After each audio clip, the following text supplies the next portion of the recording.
It started with something subtle, a camera flash, a step down from a golf cart, a familiar figure moving slower than usual. But behind the scenes, doctors were seeing something very different. Former President Donald Trump had been quietly battling swelling in his legs. And it wasn't just fatigue, it was a red flag. A warning sign that something inside his body was changing, something that couldn't be ignored anymore. After weeks of speculation and some sharp-eyed observers online noticing the change in his gait, it was finally confirmed. Donald Trump has been diagnosed with chronic venous insufficiency now. That might sound like a lot of medical jargon, but the truth is, this condition is far more common and far more serious than most people realize. So what exactly is happening to him? At its core, chronic venous insufficiency, or CVI, is about blood that can't find its way home. In a healthy body, the veins in our legs push blood back toward the heart, working against gravity every second of the day. They rely on tiny valves, built-in mechanisms, to keep everything flowing upward. But when those valves weaken or fail, blood starts pooling in the lower limbs, pressure builds, veins swell, and over time the legs become heavy, tired, sometimes even painful for Trump. Doctors first noticed the classic sign, leg swelling, medically called edema. His ankles and calves were puffier than normal, especially after long days on his feet or travel. But this wasn't just harmless water retention. Swelling like this is the body's cry for help. It's the first domino, and once it falls, the others follow. Soon after, the next symptom appeared: varicose veins. Not the simple cosmetic kind that many brush off. We're talking about thick rope-like clusters, twisted and swollen, almost purple under the skin. They bulge, they ache. And in Trump's case, they signaled something deeper, that the veins in his legs were under constant pressure and they were losing the fight. And then came the changes on the skin, the type of changes you can't ignore, even if you try. Doctors call it venous eczema or stasis dermatitis, but if you've ever seen it, you know it doesn't feel clinical at all. It's red, itchy, angry skin, usually on the lower legs, near the ankles. It flakes, it cracks, it burns like a rash that never heals. And that's because it's not just a rash. It's the visible result of poor blood flow, inflammation, and pressure that's been building for years. Some patients describe it as unbearable. The itching keeps them up at night. The pain makes it hard to wear shoes or walk normally. In advanced stages, open sores, known as venous ulcers, begin to form. These aren't simple cuts. They're deep, slow-healing wounds, often right above the inner ankle, where blood just refuses to circulate. Left untreated, they can become infected or even life-threatening. For Trump, this diagnosis is no small thing. He's 79 years old. He travels constantly. He's in the spotlight 24/7. But underneath the tailored suits and red ties, there's now a reality of compression stockings, elevated feet, and a daily battle with a condition that doesn't care about power or popularity. Chronic venous insufficiency doesn't strike suddenly. It creeps in slowly, a little swelling here, a heavy leg there, and then one day you realize you can't walk like you used to. Your legs feel like concrete.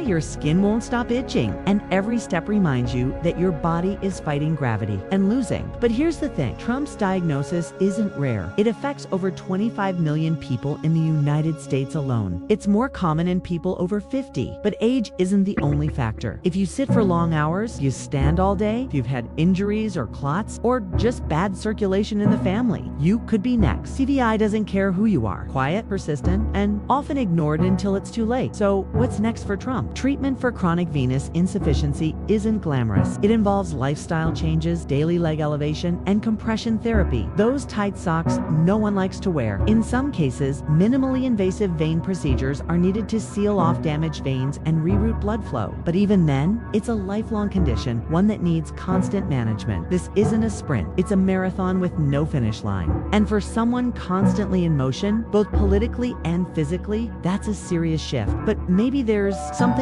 universal in this moment, because this story, Trump's diagnosis, isn't just about politics or health or headlines. It's about what happens to all of us when the body starts slowing down, when time and pressure catch up with even the most powerful among us, when the very veins that carried us for decades begin to fail. And the question isn't just, how did this happen? What will he do next? Will Trump publicly address the condition? Will it impact his grueling campaign schedule, his rallies, his ability to stand for hours in front of thousands? Or will it become another medical mystery hidden behind press statements and carefully staged appearances? Only time will tell. But one thing is certain, chronic venous insufficiency doesn't go away. And when the camera pans down beneath the podium, beneath a persona, it reveals the truth. Even the strongest leg can buckle under pressure. Want to know what other conditions could be silently affecting powerful figures like Trump? Or how to spot the signs of CVI before it gets serious? Hit that subscribe button, because next we're diving into the hidden health battles of world leaders and the secrets they don't want you to see.